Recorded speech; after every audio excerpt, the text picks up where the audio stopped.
राव इंद्रजीत को सीएम बनाने की बात थी, सिर्फ 4 विधायक के वहां पे खड़े हुए, जो आपकी बीजेपी विधायक दल की मीटिंग थी। उनके पास 4 तो थे, दूसरा कौन व्यक्ति है जिसके पास 4 थे? तो क्या ऐसा हुआ 2024 में भी कि किसी ने कहा हो कि राव इंद्रजीत को सीएम बनाओ, या पार्टी के फैसले पर सबने मोहर लगा दी?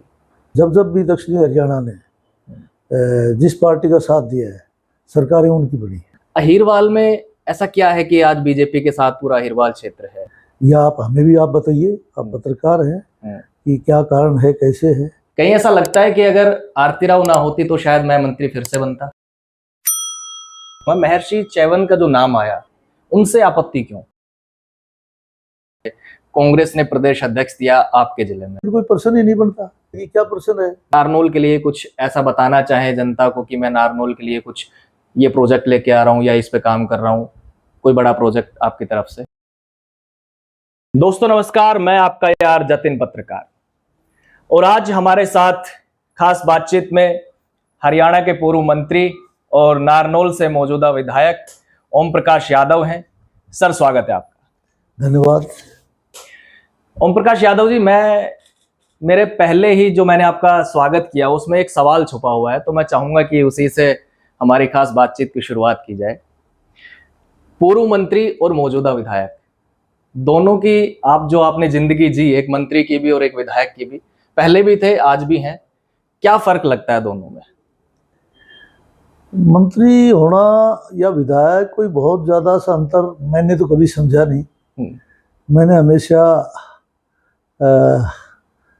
ना अपने आप को विधायक के गरूर में रखा, ना मंत्री के गरूर में रखा, और दोनों स्थिति में मैं लोगों से मिलजुल कर रहना पसंद किया है। मतलब ऐसा लगता है कि जैसे मैं अभी आपके पास आया तो पहले भी आपका ये नेचर ऐसा रहा है, आज भी, कि आप तुरंत एक्शन लेते हैं किसी भी शिकायत पे? अभी मैंने देखा काफी लोग बैठे थे तो उन्होंने कुछ बताया, आपने तुरंत अधिकारी को फोन किया। लेकिन एक छोटी सी समस्या भी आती है कि आपकी ही सरकार में या विधायक, कई लोग कहते हैं कि अधिकारी सुनते नहीं है। क्या आपके यहाँ भी कोई ऐसी समस्या है? ऐसी बात नहीं है। कुछ लोग बेतुकी बातें लेकर आते हैं और बेतुकी बात के लिए वो काम होने का नहीं होता, पता उस अगले व्यक्ति को भी होता है, लेकिन वो अपेक्षा रखता है कि शायद मैं मंत्री या एमएलए के पास जाकर अपनी बात करूं तो शायद ये गलत काम भी तेरा सीधा हो सकता है। हमें भी पता होता है कि ये काम गलत है, रूल के विरुद्ध है, या नहीं हो सकेगा, लेकिन अगले आदमी की आकांक्षा और अपेक्षा होती है, तो फिर वो लोग ऐसी बातें करते हैं कि अधिकारी सुनते नहीं। कई बार विधायकों को भी देखा है, चाहे कोसली से भी बीजेपी विधायक पहले थे लक्ष्मण यादव, जो आज रेवाड़ी से हैं, लक्ष्मण यादव, उन्होंने भी कहा था कि एसपी फोन नहीं उठाते या अधिकारी नहीं उठाते, मतलब जनप्रतिनिधि विधायक तक ये बातें कहते हैं। ऐसा कहीं होता है तो उसके ऊपर एक्शन लिया जाता है। कमेटी भी एक बनाई गई थी, कमेटी भी बनाई हुई है, और ऐसा होता है तो एक्शन लिया जाता है। ये मैन टू मैन डिपेंड करता है। आपके हल्के में ऐसी कोई समस्या? मेरे हल्के में ऐसी कोई समस्या ना है, ना मुझे कभी फेस करनी पड़ी। विधायक साहब, एक बात मैं आपसे पूछना चाहूंगा, क्योंकि आपने कुछ दिन पहले एक इंटरव्यू में कहा था कि जो आपके पड़ोस में है नांगल चौधरी से विधायक, उन्होंने आपकी बात का जवाब दिया है कि आपने शायद उन पे कोई आरोप लगाया कि वो श्रेय लेते हैं किसी बात का, विकास कार्यों का। उन्होंने जवाब दिया है कि वैसे तो 10-11 साल हमने साथ राजनीति की, मेरे और ओम प्रकाश यादव जी में कभी ऐसा कुछ मतभेद या मनभेद या डायरेक्ट कोई बातचीत नहीं कही, लेकिन उन्होंने जो ये बात कही है वो गलत है, इस तरीके से नहीं कहना चाहिए। उनमें कितना दम है, उनके आरोप, आपके आरोपों में या उनकी बातों में? ये कोई आरोप नहीं था। मैंने तो जो लोगों की बात है, लोगों की चर्चा है, लोगों के विचार हैं, वो बताए थे कि हमारे पड़ोसी पूर्व विधायक डॉक्टर हरि सिंह जी, वो पड़ोस के किसी प्रांत में कोई काम होना होता है तो भी समय समय पर ऐसी बातें उन्होंने छोड़ी हैं, चाहे वो राजस्थान का काम हो, कहीं और का बाहर का हो, हमारे हल्के, हमारे जिले से बाहर का हो, तो वहाँ लोगों को ऐसा लगता है कि ये विधायक हमारे यहाँ से हैं और ये सरसा की बात करते हैं, कभी ये राजस्थान की बात करते हैं। मैंने तो उस बात की चर्चा की थी जो लोगों में चर्चा है, वो हमारे उन साथी को बुरा लगा हो, अच्छा लगा हो, लेकिन लोगों में जो चर्चा है मैंने वो बताई थी। ठीक है। अब अभय यादव की बात मुझे याद आ गई थी, तो उन्होंने एक इंटरव्यू में एक बात और भी कही थी, वो भी मैं आपसे जरूर पूछूंगा कि उन्होंने जो बात कही उसमें दम कितना है। एक 2014 का जिक्र उन्होंने किया था एक इंटरव्यू के दौरान कि जब राव इंद्रजीत को सीएम बनाने की बात थी, सिर्फ 4 विधायक वहां पे खड़े हुए, जो आपकी बीजेपी विधायक दल की मीटिंग थी। इसमें कितनी सत्यता है? मैं उनकी उस बात से, मैंने वो इंटरव्यू देखा है, उससे मैं सहमत नहीं हूँ। क्योंकि उनका शायद कुछ इस तरह का कहना था कि मुख्यमंत्री तो संख्या बल पर बनता है। हाँ। बिल्कुल ठीक बात है, मुख्यमंत्री संख्या बल पर बनता है। तो मैं समझता हूँ कि उस समय किसी एक व्यक्ति के पास अगर 4 या 5 विधायक थे तो केवल राव इंद्रजीत सिंह के पास थे।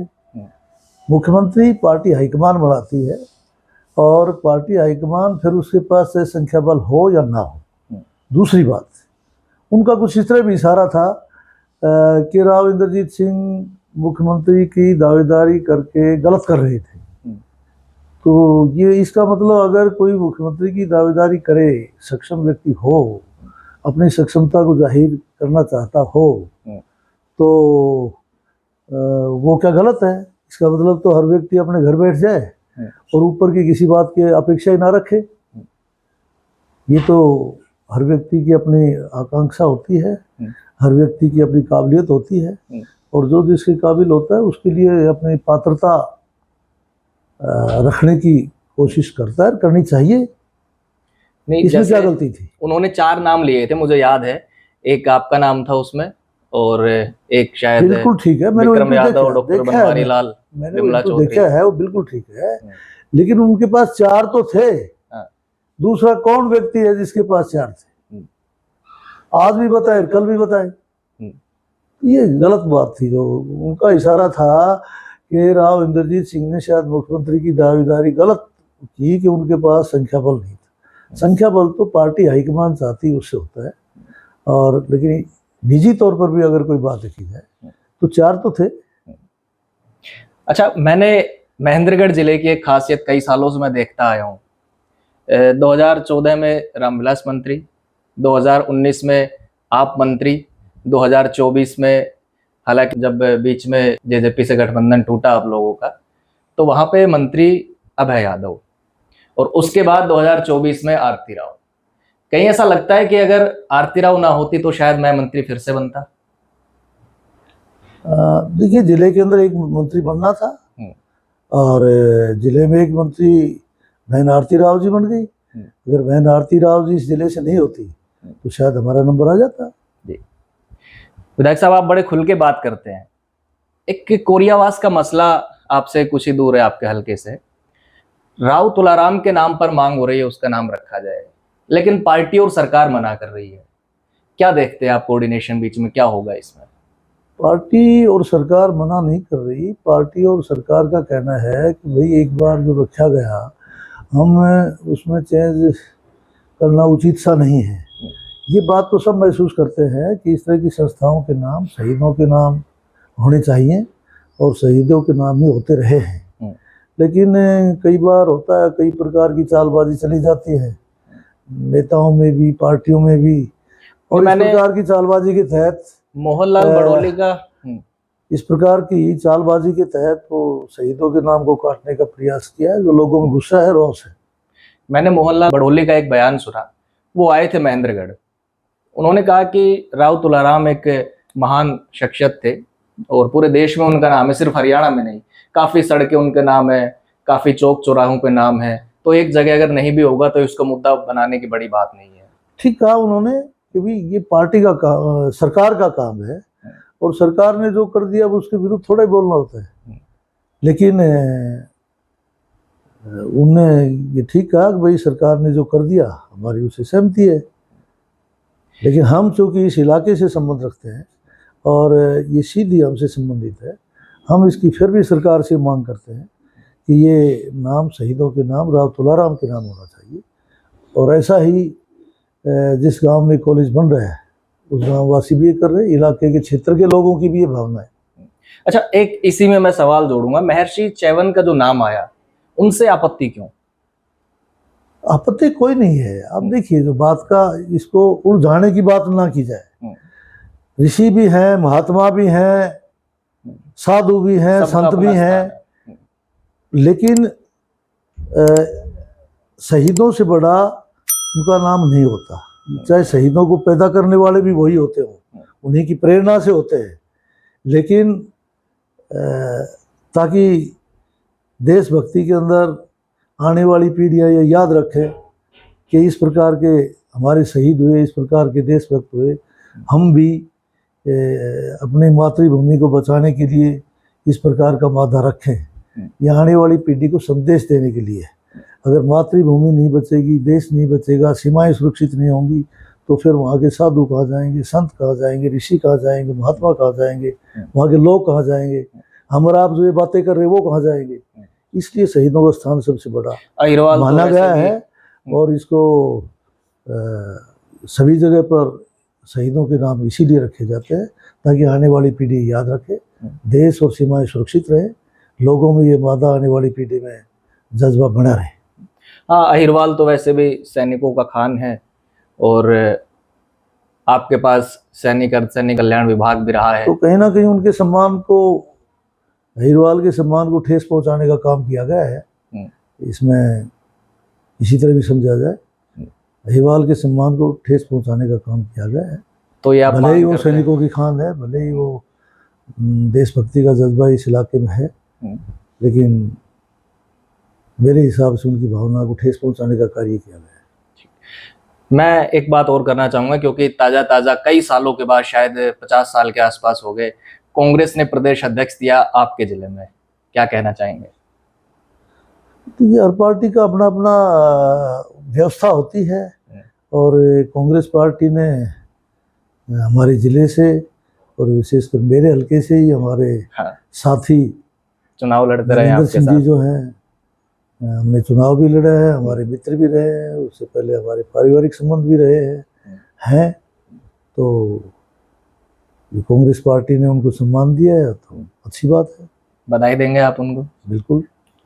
अच्छा, आपका और राव नरेंद्र का मैंने जो चुनाव देखा, अधिकतर आप ही जीतते रहे हैं, लेकिन कांग्रेस ने जो जिम्मेदारी उनको दी वो ये सोचकर दी कि अहिरवाल में कांग्रेस कमजोर है, और वाकई वो पिछले 3 चुनावों में दिखा भी। सिर्फ एक ही सीट है इस बार तो 2024 में, वो भी आपके जिले में है, नांगल चौधरी में। अभय यादव हार गए, मंजू चौधरी जीत गई। तो लगता है कि राव नरेंद्र वो काम कर पाएंगे, अहिरवाल में कांग्रेस को मजबूत कर पाएंगे? देखिए, राजनीति के अंदर पर्सनल कोई लड़ाई नहीं होती, राजनीति के अंदर विचारों की लड़ाई होती है, और पार्टी के सिद्धांतों की लड़ाई होती है। आज भारतीय जनता पार्टी के जो सिद्धांत है, भारतीय जनता पार्टी की कार्य करने की जो शैली है, हमारे जो इलाके के प्रति विचार है, उनको लेकर लोगों को अच्छा लगता है, और हमारे कामों को देखकर लोग प्रभावित हैं। इसलिए हमारे इलाके की जनता भारतीय जनता पार्टी को पसंद कर रही है। जिस दिन हम ये अच्छे कार्य जो इलाके में हुए हैं, जिनको हमने गति दे रखी है, उनके अंदर कोई ढिलाई बरतेंगे तो लोग हमें भी नकारा कर सकते हैं। और कांग्रेस को नकारा इसलिए किया कि उनने इलाके के विकास की बातें ना सोचकर निजी तौर पर अपना और अपने रिश्तेदारों के कार्य करने के अंदर लीन हो गए थे। और जब लंबे समय तक कांग्रेस यहाँ राज कर रही थी, तो लोगों ने देखा कि कांग्रेस के हमारे नेता ये आम जनता की भावना को ना देखकर, इलाके के विकास की तरफ ध्यान ना देकर, केवल अपना और अपने परिवार का, अपने रिश्तेदारों तक सीमित होते जा रहे हैं। इस बात से खिन्न होकर जनता ने कांग्रेस को दूर भगाया और भारतीय जनता पार्टी को स्थापित की। विधायक साहब, आपका बड़ा खुल के आपने बयान दिया कि अगर हम भी काम नहीं करेंगे तो जनता हमें भी हरा देगी। बड़ा खुल के आप बात करते हैं, तो मैं भी एक सवाल आपसे बिल्कुल खुलकर करना चाहूँगा। अहिरवाल में ऐसा क्या है कि आज बीजेपी के साथ पूरा अहिरवाल क्षेत्र है, क्या मानते हैं आप? मैंने कहा, एक तो कई कारण होते हैं। इस इलाके का लीडिंग नेतृत्व राव इंद्रजीत सिंह है। राव इंद्रजीत सिंह ने भी भारतीय जनता पार्टी का दामन थाम रखा है। इससे लोगों की आस्था जिनकी राव इंद्रजीत सिंह में है वो सीधी जुड़ जाती है। दूसरा, भारतीय जनता पार्टी की कार्य करने की जो शैली है वो आम आदमी को आगे बढ़ाने का, आम आदमी का काम करने का, इलाके को आगे बढ़ाने की सोच का, देशभक्ति के प्रति अपनी प्रतिबद्धता, इन सब को देख करके हमारे जिले का रुझान भारतीय जनता पार्टी की तरफ है।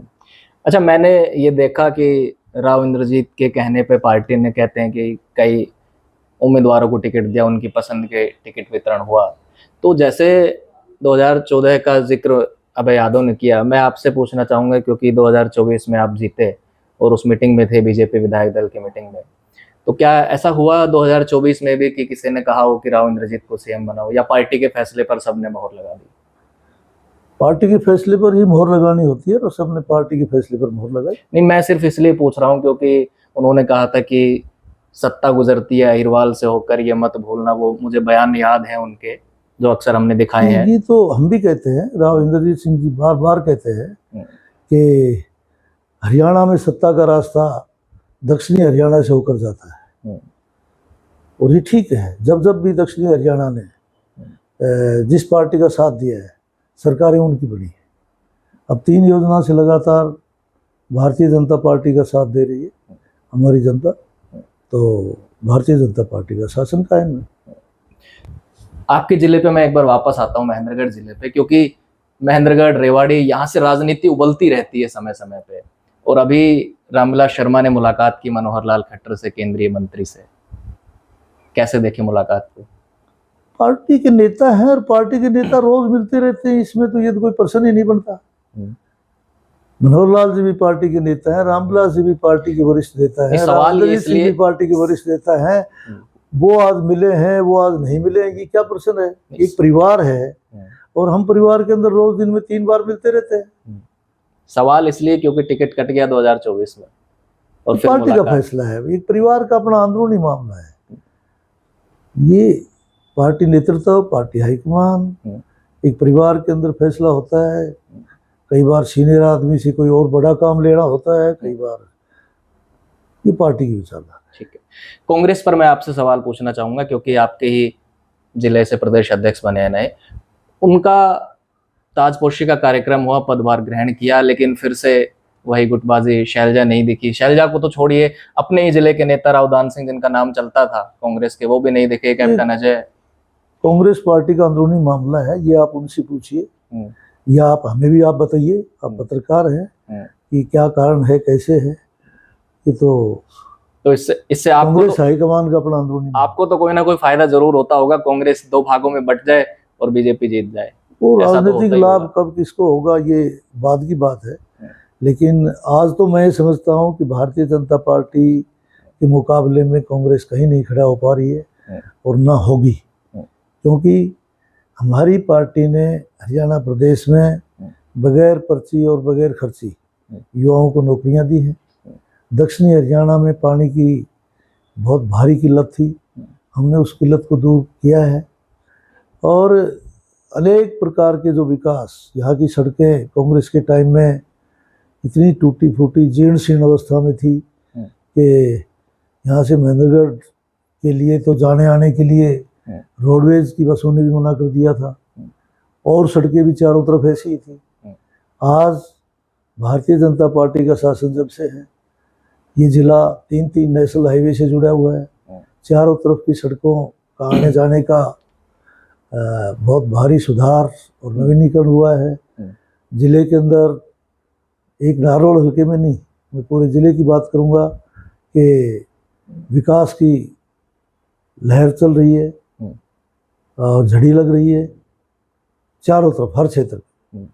कांग्रेस के टाइम में बिजली लोग कहते थे ना सोने के समय आती, ना बच्चों की पढ़ाई के समय आती, ना खाना खाने के समय आती, ना पशुओं को चारा डालते उस समय आती। आज 90% गाँव में 24 घंटे बिजली हरियाणा प्रदेश में खड़ी रहती है, और बाकी 10% गाँव है उनमें भी 18 से 20 घंटे बिजली रहती है। तो एक इस प्रकार का जो विकास की गति चल रही है, उसके अंदर लोगों को तो काम चाहिए। सरकारें चुनी जाती हैं, सरकारें बनाई जाती हैं, वो इसलिए होती हैं कि अपने लोगों का काम करें, विकास करें, ईमानदारी से करें। कांग्रेस के टाइम में जो भ्रष्टाचार होते थे, इस 14 साल में 11 साल में एक भी कोई भ्रष्टाचार की मिसाल, उदाहरण हो तो बताइए।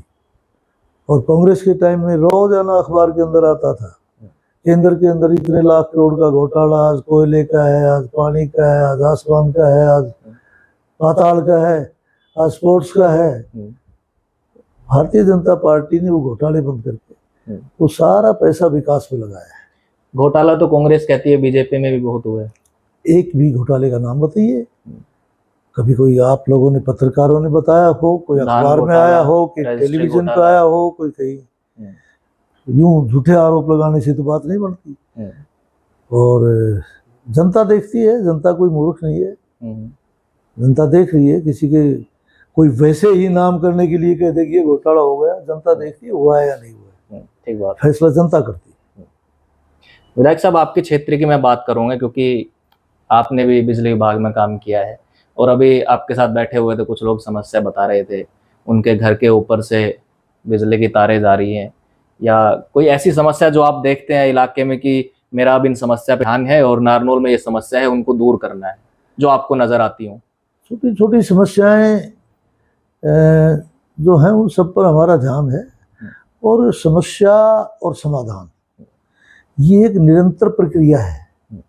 समय समय पर नई नई समस्याएं आती रहती हैं, समय समय पर नए प्रोग्राम सामने आ जाते हैं। जैसे जैसे तरक्की हो रही है उस हिसाब से हमारी मांग सुविधा की तरफ बढ़ जाती है। कुछ दिन बाद उसको हम समस्या कहने लगते हैं। तो समस्या जो भी है आज के दिन, उनका हम समाधान करने के लिए तत्पर हैं। हमारी सरकार 24 घंटे 30 दिन 365 दिन बल्कि मुख्यमंत्री से लेकर नीचे विधायक तक लोगों की सेवा करने के लिए तत्पर है और लगातार कार्य हो रहा है। सीएम साहब तो जापान भी गए हुए हैं। सीएम साहब जापान गए हैं तो कांग्रेस के नेता जैसे जाया करते तफरी मनाने, इस तरह नहीं गए हुए। सीएम साहब जापान से अनेकों क्षेत्र की नई टेक्नोलॉजी लेने के लिए गए हैं, अनेक क्षेत्र के नए प्रोजेक्ट लेने के लिए गए हैं, एमओयू करने गए हैं कि किस प्रकार से कोई नई टेक्नोलॉजी हमें मिले, नया प्रोजेक्ट हमें कोई कोलैबोरेशन हो और हम अपनी जनता का, अपने प्रदेश का विकास कर सकें। और आज भी अखबार में आपने पढ़ा है कि उन्होंने वहाँ जाकर कई एमओयू साइन किए हैं। क्या मंत्रियों से मिले हैं वहाँ पे जापान के? हाँ जी। प्रधानमंत्री आ रहे हैं हरियाणा, 1 साल पूरा हो गया है आपकी सरकार का। प्रधानमंत्री जी को हरियाणा प्रदेश से विशेष लगाव है और जब भी कोई अवसर होता है तो वो चूक नहीं करते हरियाणा प्रदेश में आने के लिए। और उसी कड़ी के अंदर वो 17 तारीख को आ रहे हैं, क्योंकि 17 तारीख को 2024 के चुनाव में जो सरकार का तीसरी बार हरियाणा प्रदेश की जनता ने आशीर्वाद दिया और माननीय नायब सिंह सैनी जी मुख्यमंत्री बने। 17 अक्टूबर को उनका पूरा 1 साल का कार्यकाल पूरा होने जा रहा है और उस पर आशीर्वाद देने के लिए आदरणीय नरेंद्र मोदी जी हरियाणा प्रदेश में आ रहे हैं। हम उम्मीद करते हैं कि वो बहुत से नए प्रोजेक्ट भी हमें देकर जाएंगे और अपना पूरा आशीर्वाद देकर जाएंगे ताकि हरियाणा प्रदेश और तेजी से तरक्की कर सके। अच्छा, कुछ ही विधायक हैं, उनमें से आप भी एक हैं कि 14 में भी, 19 में भी, 24 में भी लगातार आप जीते। जनता का आपके प्रति एक विश्वास है कि आप कुछ काम लगातार जो कर रहे हैं और इसी वजह से आप जीत भी रहे हैं। तो नारनौल के लिए कुछ ऐसा बताना चाहें जनता को कि मैं नारनौल के लिए कुछ ये प्रोजेक्ट लेके आ रहा हूँ या इस पे काम कर रहा हूँ, कोई बड़ा प्रोजेक्ट आपकी तरफ से? 3-3 बार 4-4 बार जीत तो और भी विधायक रहे हैं, कोई ये नहीं है कि मैं ही जीता हूँ। लेकिन बड़ी बात यह है कि तीनों चुनाव मैं हर चुनाव अंतर को बढ़ाकर जीता हूँ। तो उससे मुझे लगता है कि हम जो जनता की सेवा कर रहे हैं, लोग हमारे कार्यों से खुश हैं और हम जो कुछ भी कर रहे हैं वो जनता की भावना उसके अनुरूप है। मैं तो इसका अंदाज़ा यही लगाता हूँ। बहुत शुक्रिया आपका विधायक साहब बात करने के लिए, और आपका अंदाज मुझे बड़ा अच्छा लगता है कि आप खुल के कोई भी बयान देते हैं, कोई भी बात कहते हैं। आपका बहुत बहुत शुक्रिया अदा करता हूँ। धन्यवाद। तो पूर्व मंत्री हरियाणा के और नारनौल से मौजूदा बीजेपी विधायक ओम प्रकाश यादव ने हमसे खास बातचीत की है। नारनौल के भविष्य के बारे में, क्या विकास कार्य रहेंगे, क्या समस्याएं जनता की दूर की जाएंगी जो लगातार अभी तक की जाती रही है, वो पूरा प्लान आपको बताया है, और कुछ राजनीतिक मुद्दों पर भी बातचीत की है। और आपके साथ भी लगातार आगे नेताओं से बातचीत जारी रहेगी। तब तक के लिए देखते रहिए। नमस्कार।